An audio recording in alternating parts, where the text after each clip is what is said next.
Welcome back to Awful Movie Reviews. You were expected here hours ago. I need to make a case as to why StarCrash, or should I say StarTrash, is legitimately some of the most boring stuff I've seen in a while. We have a lot to do in a very short time. I actually had to throw myself off of a 12-story building and land in a pool full of man-eating piranhas just to get a bit of stimulation, because this movie wasn't giving me any, that's for sure. You've got to be completely drunk in order to get through it all. It's so hard. An hour goes by quickly. Well, not for this it isn't. First of all, this has got to be the motherlode of all Star Wars ripoffs, especially since it only came out about a year later.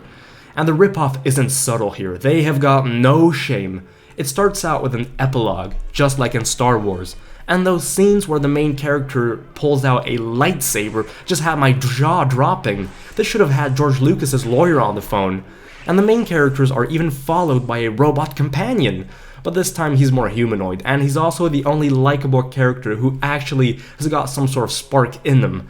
Don't you people move or you're dead. You mean the treble, and I'm gonna clean out your sinuses real good, lady. Now you stand there. Okay, close the door. Don't you follow us now. The rest are severely underwritten, but that's not just for the characters, it goes for the entire production. What is StarCrash about? It's sometimes hard to say because the plot is all muddled and goes all over the place, but essentially we get a couple of space smugglers who are recruited by the Emperor of the Galaxy to search for and destroy a super powerful weapon which is being harvested by an evil count named Zarth Arn. What the hell?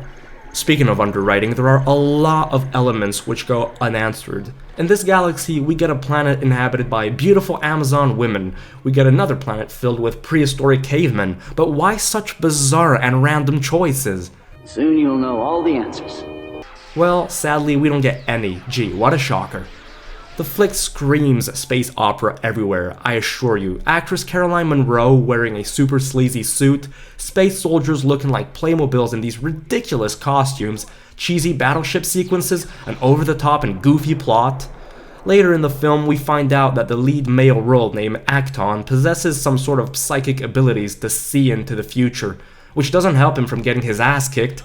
Neither does it save anyone from getting into major danger and even getting killed. And wait a second, since when has a smuggler sentenced 200 years of forced labor all of a sudden cares about respecting the law? It doesn't make any sense.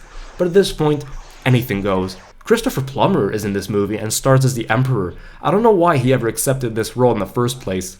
He's way too good for this kind of silly crap. Reportedly, the production had a budget of $4 million. You'd think that you'd be able to pull something decent looking off with this. But I wonder if most of the money was used to pay Mr. Plummer's check, because if you're going to rip off one of the most iconic blockbusters ever made, at least try to do it correctly. But the special effects are awful. Sometimes the motherships look like they're being constructed using Legos.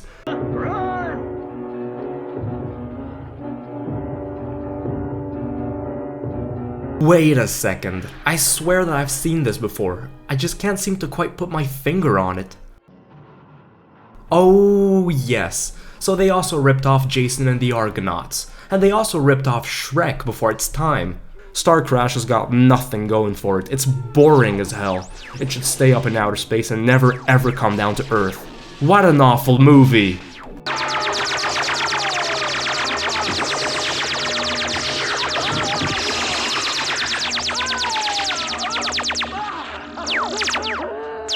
Ha ha ha ha!